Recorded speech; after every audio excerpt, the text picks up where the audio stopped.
Well, hello, my fellow car maulers. How are you doing this evening, or this morning, or this afternoon, whenever, however you're watching this? I want to thank you for tuning in. And, we're going to take a look, or we're going to be going back and taking a look at this particular model, because I kind of got inspired and was thinking, I'm getting ready to jump into a pretty heavy project. But I think I need to wet my palate with a really quick build. Every time I do these quick builds, they turn into becoming little more than quick builds, i.e. the 64 Oldsmobile. And yes, I have it back here, and I will get back to that 64. And I thought about kind of tinkering with that. But I just saw something while I took all these kits out to show you in those last videos about all the Charger Daytonas and all that stuff. And I just thought, when I was putting them all back, I kept this one out because I just want to build a quick little cool idea that, again, scrolling through YouTube, something caught my eye and inspired me. And since I had these out, you know, I got a charge for it. So I got a charge for it. Oh, that was a horrible pun.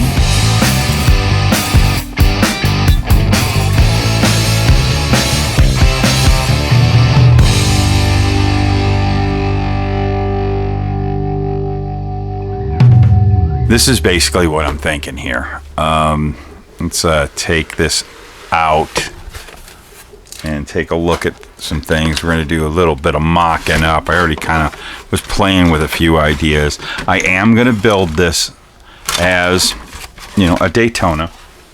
I was watching on YouTube Graveyard Cars. I'm not a huge fan of that show, but you know, sometimes something catches my eye. And if there's any of you that remember a little ways back that hurricane in Florida where those two winged cars, I think one was a Daytona and the other one was a Superbird. The one in particular was this orange one, beautiful one, came floating out of the guy's garage and was in the driveway upside down and smashed. It's getting restored, by the way. It kind of pops up into my Facebook feed. But before that, the interesting story of it, that car, the owner, he bought that car new and drove it and enjoyed it. And he wanted it to be restored real nice, and he went to Graveyard Cars.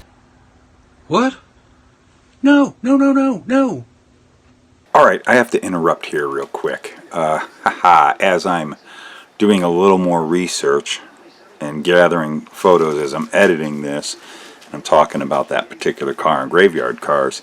It seems like Graveyard Cars, and they always seem to like do this. This is another reason why I'm not a big fan of the YouTube channel or really the show and the personalities that are on there. That's another story. They kind of clickbaited me. They clickbait people, and they put this up as their clickbait to rewatch an old episode that I found it in their library of videos. It was a way earlier episode, like years before, and I guess they just wanted to capitalize on the sensationalism of the news story of that Daytona and Superbird flipped upside down and underwater in front of that guy's house. Neither one of those cars that were in that picture, this picture, that was their thumbnail, is the car in the story. Although, as I investigated, and I can compare these two pictures from the show, and you can see from this interview of the owner of those cars after the hurricane, it's the same guy. He owned 4 winged cars, I think, 1 Daytona and 3 Superbirds, 1 Daytona, whatever it is. Anyways, because they were such a winged car fan, they wanted to have one for everyone in the family. The 2 kids and the wife, everybody had their own super car, winged car, whatever you call it. Must be nice. That's really cool. It is cool. His cars are getting restored. He had gotten the one that I'm kind of following to build a model of, in a way, and another one. He got them out of town before the hurricane struck. He had the lifts in the garage to keep 4 cars in that 2-car garage, and he had the 2 other cars on lifts, not thinking the water would get that high, and whoops. So 2 of the cars were not really lost. I don't hear much about the Daytona, but the Superbird has been getting a lot of coverage on its restoration and stuff. Don't start keyboard warrioring me, saying how I'm wrong and how I'm talking about the wrong car. I was riffing as I was videoing the other night on this story, and I was just going by trusting what Graveyard Cars' YouTube channel was telling me. And no, it in fact, the car that they restored on Graveyard Cars was saved, was taken out of town. That car is nice and safe. If you want to go back, it's a good episode. I recommend you watching it. Go back and watch that episode, and you'll see at the end what this car that I'm replicating looked like after the restoration. And they also go over why, which makes sense, why they chose to fully restore that car instead of keeping it as a really nice survivor, which I still lean towards the fact, even though there are reasons why I a little bit disagree. I thought that car had character, but it's what the owners wanted, and at the end of the day, it's owner choice. It's their car. They are the owners. They are the curators of it, and that car is probably going to stay in that family forever. So, with that being said, let's get back to the regular show.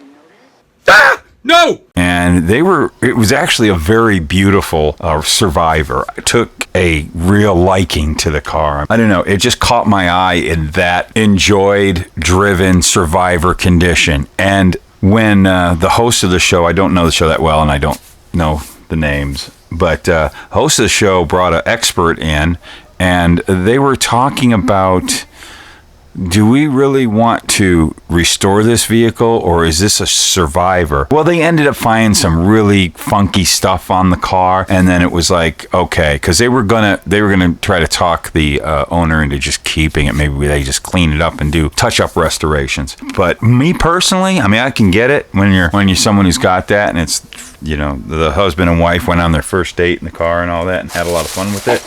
I can see where you want it restored back to the way it was, but man, the thing just had such character. Me personally, because to me, a car like that tells a story. Anyways, it caught my eye. I'm not a big wing car fan. I probably bought this kit years ago to build a NASCAR race car. They're easy to come by. I don't care. I just kind of was watching that show and just, man, that thing just caught my eye. And I had such a good time on my USAC build when I decided I'm going to build this model and be a little rough around the edges and just, having some little rust and weathering and all that stuff. And I enjoy doing that stuff. So I just thought, I'm not going to build that car that was on the show the way it was, but I kind of want to build that car that was on the show. I like having those mag wheels from the 70s, and we're going to jack it up in the back. And I was looking at these tires, they come from the kit, and I've never been a real big huge fan of these tires, but dressed up they can really be cool. But these are race car tires, and it's cool, and I could get the look. I have some BF Goodrich's. These are actually resin ones that I've made. These are from those ARII company out of Japan from the 80s. I've showed these before. These are just amazing BF Goodrich's, but they're also 24 scale. So taking a 25th scale, if I wanted to use this wheel or wheel like it, it's just not going to work. I do have these BF Goodrich's here that are 25th scale, and I just like the idea of having some white letter tire BF Goodrich's on this, and they fill the wheel well up really good. Let's put a wheel in this. I've got one of Felix's Krager's that he did some custom green painting on, and just, man, talk about the 70s. That would look real cool, but we need something fat in the back, and I don't think these tires are going to do it in the back. I did a video a while back. I took these tires for my 40 Ford USAC build, and I split them, and I took two of them and put them together and made a wider tire, and it really worked out good. But this tire might not work out because it's just a little bit too small. These will be really good for the front if I go with the BF Goodrich look. That I don't know. Here, this is the rubber version of my resin. I like how fat this thing is. It probably would look okay. I'd have to find some big wheels, but I'm thinking, I don't know, do I have some some big wheels that would fit in there. This is really not, that's some 24 scale drag stars. It's just, I think the wheel just looks out of scale. I want a 25th scale wheel. You're watching the Luka C channel on YouTube. One thing about this, the way they did this chassis way back in the late 60s, it probably was, all tooled. Boy, I mean, there's really no, I mean, it's just cut out, but there's a lot of frickin' room here. You can go with a gigantic tire, which I was playing with. Look at this thing. I'll take this. This is a Pro Street tire from the AMT 67 Chevelle. And I think you could almost, not, maybe not. But here's a drag slick from, oh, this is one of those two-piece drag slicks that people usually blow off. I think it was Revell who did these. They're squishy, but you can see it's a two-piece. But when you glue them together, you got yourself a nice slick. That would fit in there, kind of, sort of. Yeah, I could do that. I really do want that fat look, but I want the thing, like, I want it lifted. I don't want it that big. I don't want to make a drag car. I want a really cool street tire. I got a bunch of tires laying over here, so I'm just sifting through tires. Here's another drag slick I got laying around. That one, just still a little too big. This is funny. Any of you know what this is? This is the small rear tire from the Monogram sprint cars. I've messed with these before. They're hard to come by though, but boy, that would look really cool in there, wouldn't it? Or not. It went to the floor. I'm not picking it up right now.